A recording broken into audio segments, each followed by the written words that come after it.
Hi అండి, నేను మీ సంపూర్ణను. ఈవేళ నా స్టైల్ వంకాయ పచ్చడి చేసుకున్నాం రండి. వంకాయ పచ్చడికి కావలసిన పదార్థాలండి: వంకాయలు, పచ్చిమిర్చి, చింతపండు, ఎల్లిపాయలు, కరివేపాకు, కొత్తిమీర. స్టవ్ ఆన్ చేసుకున్నానండి. ఆన్ చేసుకొని కాస్త ఆయిల్ వేసుకోవాలి. ముందు మనం వంకాయలు, పచ్చిమిర్చి, దాంతోపాటు కరివేపాకు కూడా వేయించేసుకోవాలి. ఈ బాండీలో వంకాయలు,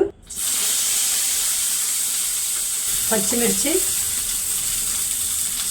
కరివేపాకు ఈ మూడు కొంచెము ఈ వంకాయలు కొరత మెత్తబడేంత వరకు వేయించుకోవాలి. వంకాయ మెత్తబడిపోయిందండి.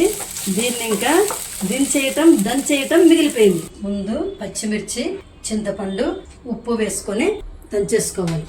ఎందుకంటే వంకాయలు తొందరగా మెదిపోతాయి, అందుకని ఇవి కొంచెం మెత్తగా దంచుకోవాలి. మెదిపోయినాయండి అవి. వంకాయలు వేసేసుకుంటున్నాను. ఇవి కొంచెం మెదిగిన తర్వాత ఎల్లిపాయ, కొత్తిమీర వేసేసుకుంటాను.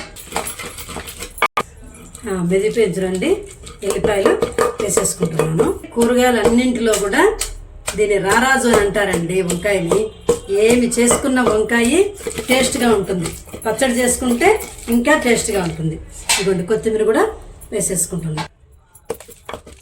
ఇదిగోండి, మెదిగిపోయింది. ఇలా దంచుకోవాలండి.